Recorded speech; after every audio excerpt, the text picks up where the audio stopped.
Hello, Kathy here, reading the Chronicles of Narnia, Book 1, The Magician's Nephew. We are now in Chapter 3. So if you remember from last time, Diggory, now, first Polly disappeared and now Diggory has just vanished. And if you think about it, think about who do I know that acts like they're just this important person, and rules don't apply to them because they're special, and they don't really care what happens to other people, and just be watching for people like that in your life, and be careful of people like that. So that's one reason why I love these books so much, is that it helps you see through people, and it helps you detect danger in your lives, and it helps you want to be a good person and want to do the right thing. It's a story about good and evil, and it just makes you want to be good, especially when you meet Aslan. Aslan is the best. Okay, The Wood Between the Worlds, Chapter 3. Uncle Andrew and his study vanished instantly. Then, for a moment, everything became muddled. The next thing Diggory knew was that there was a soft green light coming down on him from above, and darkness below. He didn't seem to be standing on anything, or sitting, or lying. Nothing appeared to be touching him. "I believe I'm in water," said Diggory. "Or underwater." This frightened him for a second, but almost at once he could feel that he was rushing upward. Then his head suddenly came out into the air, and he found himself scrambling ashore, out onto smooth grassy ground at the edge of a pool. As he rose to his feet, he noticed that he was neither dripping nor panting for breath as one would expect after being underwater. His clothes were perfectly dry. He was standing by the edge of a small pool, not more than 10 feet from side to side, in a wood. The trees grew close together and were so leafy that he could get no glimpse of the sky. All the light was green light that came through the leaves. But there must have been a very strong sun overhead, for this green daylight was bright and warm. It was the quietest wood you could possibly imagine. There were no birds, no insects, no animals, and no wind. You could almost feel the trees growing. The pool he had just got out of was not the only pool. There were dozens of others, and pools every few yards as far as his eyes could reach. You could almost feel the trees drinking up the water with their roots. This wood was very much alive. When he tried to describe it afterward, Diggory always said it was a rich place, as rich as plum cake. The strangest thing was that almost before he had looked around him, Diggory had half forgotten how he had come there. At any rate, he was not certainly thinking about Polly, or Uncle Andrew, or even his mother. He was not in the least frightened, or excited, or curious. If anyone had asked him, "Where did you come from?" he probably would have said, "I've always been here." That was what it felt like, as if one had always been in that place and never been bored, although nothing had ever happened. And as he said long afterward, "It's not the sort of place where things happen. The trees go on growing, that's all." After Diggory had looked at the wood for a long time, he noticed that there was a girl lying on her back at the foot of the tree a few yards away. Her eyes were nearly shut, but not quite, as if she were just between sleeping and waking. So he looked at her for a long time and said nothing.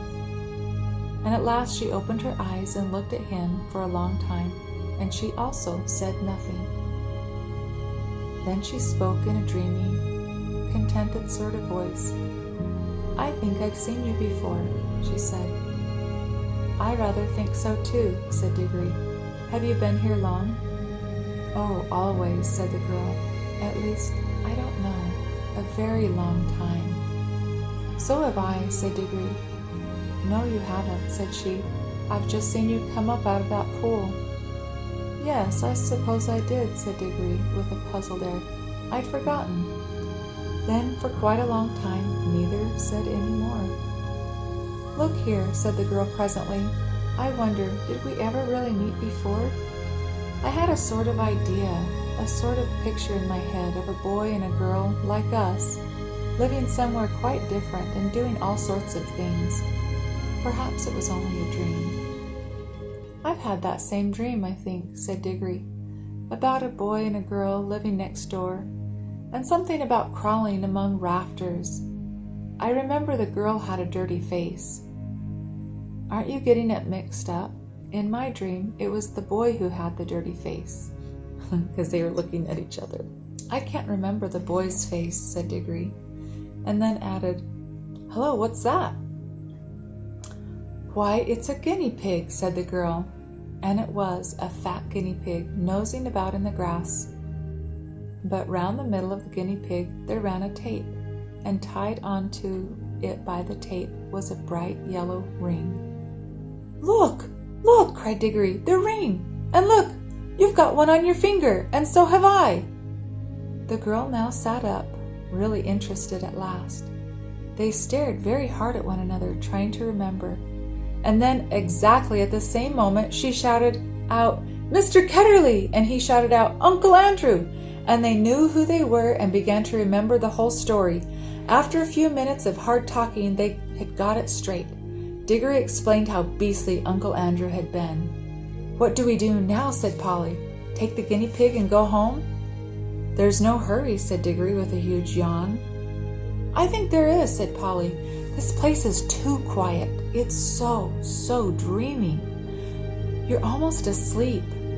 If we once give in to it, we shall just lie down and drowse forever and ever. It's very nice here, said Diggory. Yes, it is, said Polly. But we've got to get back. She stood up and began to go cautiously toward the guinea pig. But then she changed her mind. We might as well leave the guinea pig, she said. It's perfectly happy here, and your uncle will only do something horrid to it if we take it home. I bet he would, answered Diggory. Look at the way he's treated us. By the way, how do we get home? Go back to the pool, I expect. They came and stood together at the edge, looking down into the smooth water. It was full of the reflection of the green, leafy branches. They made it look very deep. We haven't any bathing things, said Polly. We shan't need them, silly, said Diggory. We're going in with our clothes on, don't you remember? It didn't get us wet on the way up. Can you swim? A bit. Can you? Well, not much. I don't think we shall need to swim, said Diggory. We want to go down, don't we? Neither of them much liked the idea of jumping into that pool, but neither said so to the other. They took hands and said, 1, 2, 3, go! And jumped. There was a great splash, and of course they closed their eyes, but when they opened them again they found they were still standing, hand in hand, in the green wood and hardly up to their ankles in water. The pool was apparently only a couple of inches deep. They splashed back onto the dry ground. What on earth's gone wrong? Said Polly in a frightened voice, but not quite so frightened as you might expect, because it's hard to feel really frightened in that wood. The place is too peaceful. Oh, I know, said Diggory. Of course it won't work. We're still wearing our yellow rings. They're for the outward journey, you know. The green ones take you home. We must change rings. Have you got pockets? Good. Put your yellow ring in your left pocket. I've got 2 greens. Here's one for you. They put on their green rings and came back to the pool. But before they tried another jump, Diggory gave a long, "Oh!" "What's the matter?" said Polly. "I've just had a really wonderful idea," said Diggory. "What are all the other pools?" "How do you mean?" "Why, if we can get back into our own world by jumping into this pool, mightn't we get into somewhere else by jumping into one of the others? Supposing there was a world at the bottom of every pool." "But I thought we were already in your Uncle Andrew's other world, or other place, or whatever he called it. Didn't he say—" "Oh, bother Uncle Andrew," interrupted Diggory. "I don't believe he knows anything about it. He never had the pluck to come here himself. He only talked of one other world. But suppose there were dozens. You mean this wood might be only one of them?" No, I don't believe this wood is a world at all. I think it's sort of an in-between place. Polly looked puzzled. Don't you see, said Diggory. No, do listen. Think of our tunnel under the slates at home. It isn't a room in any of the houses. In a way, it isn't really part of any of the houses, but once you're in the tunnel, you can go along it and come out into any of the houses in the row. Mightn't this wood be the same? A place that isn't in any of the worlds, but once you've found that place, you can get into them all. Well, even if you can, began Polly, but Diggory went on as if he hadn't heard her. And of course, that explains everything, he said. That's why it's so quiet and sleepy here. Nothing ever happens here. Like at home, it's in the houses that people talk and do things and have meals. Nothing goes on in the in-between places, behind the walls and above the ceilings and under the floor or in our own tunnel. But when you come out of our tunnel, you may find yourself in any house. I think we can get out of this place into jolly well anywhere. We don't need to jump back into the same pool we came up by, or not just yet. The wood between the worlds, said Polly dreamily. It sounds rather nice. Come on, said Diggory. Which pool shall we try? Look here, said Polly. I'm not going to try any new pool till we've made sure we can get back to the old one. We're not even sure it'll work yet. She's pretty smart. Yes, said Diggory, and get caught by Uncle Andrew and have our rings taken away before we can have any fun. No thanks. Couldn't we just go part of the way down into our own pool, said Polly, just to see if it works? And then if it does, we'll change rings and come up again before we're really back into Mr. Ketterley's study. Can we go part of the way down? Well, it took time coming up. I suppose it'll take a little time going back. Diggory made a rather fuss about agreeing to this, but in the end he had to because Polly absolutely refused to do any exploring in new worlds until she had made sure about getting back into the old one. I'm with Polly. She was quite as brave as he about some dangers, wasps, for instance, but she was not so interested in finding out things nobody had ever heard of before, for Diggory was the sort of person who wants to know everything. That's also like me. And when he grew up, he became the famous Professor Kirk, who comes into the other books. Do you guys remember Professor Kirk? He owns the wardrobe. After a good deal of arguing, they agreed to put on their green rings. Green for safety, said Diggory. So you can't help remembering which is which, and holding hands and jump. But as soon as they seemed to be getting back to Uncle Andrew's study, or even back to their own world, Polly was to shout, change, and they would slip off their greens and put on their yellows.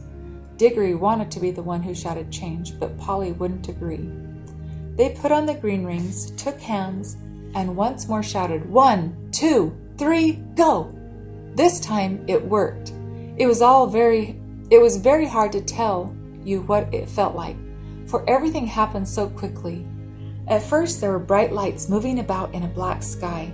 Diggory always thinks these were stars and even swears that he saw Jupiter quite close enough to see its moon. But almost at once there were rows and rows of roofs and chimney pots about them, and they could see St. Paul's and knew they were in London. But you could see through the walls of all the houses. Then they could see Uncle Andrew, very vague and shadowy, but getting clearer and more solid looking all the time, just as if he were coming into focus. But before he became quite real, Polly shouted, change! And they did change, and our world faded away like a dream, and the green light above grew stronger and stronger till their heads came out of the pool and they scrambled ashore. And there was the wood all about them, as green and bright and still as ever. The whole thing had taken less than a minute. There, that's all right, said Diggory. Now for the adventure. Any pool will do. Come on, let's try that one. Stop, said Polly. Aren't we going to mark this pool? Diggory's glad. Diggory's lucky to have Polly along. They stared at each other and turned quite white as they realized the dreadful thing that Diggory was just been going to do. For there were any number of pools in the wood, and the pools were all alike, and the trees were all alike, so that if they had at once left behind the pool that led them to our own world without making some sort of landmark, the chances would have been 100 to 1 against their ever finding it again. Diggory's hand was shaking as he opened his penknife and cut out a long strip of turf on the bank of the pool. The soil, which smelled nice, was of a rich reddish brown and showed up well against the green. "It's a good thing one of us has some sense," said Polly.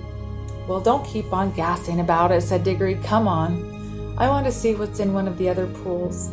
And Polly gave him a pretty sharp answer and said something even nastier in reply. The quarrel lasted for several minutes, but it would be dull to write it all down. Let us just skip on to the moment at which they stood with beating hearts and rather scared faces on the edge of the unknown pool, with their yellow rings on, and held hands, and once more said, "1, 2, 3, go!" Splash! Once again, it hadn't worked. This pool too appeared to be only a puddle.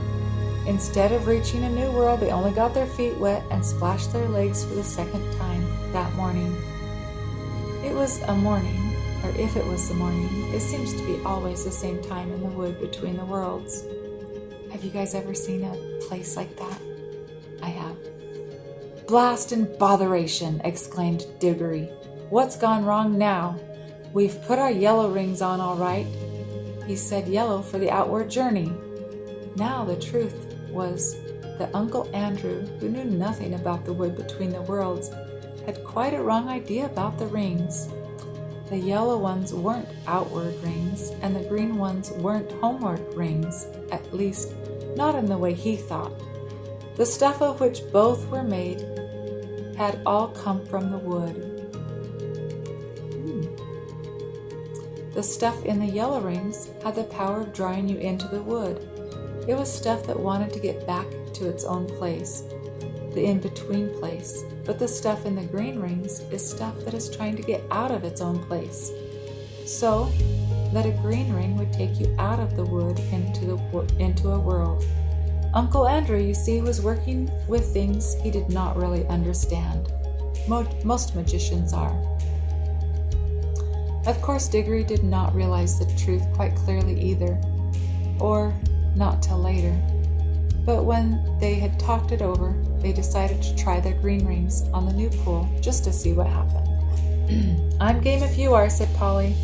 But she really said this because in her heart of hearts, she now felt sure that neither kind of ring was going to work at all in the new pool, and so there was nothing worse to be afraid of than another splash.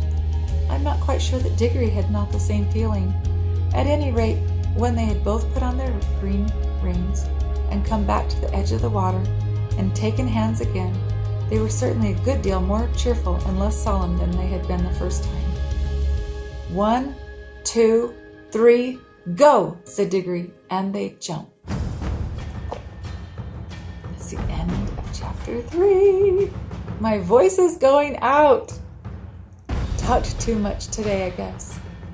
So, chapter 4. Okay, I'll show you the picture. It's called The Bell and the Hammer. You should be excited. Here's the cover. You're going to meet her in this new place. Oh, am I giving too much away? All right. I hope you join me again for chapter 4 tomorrow.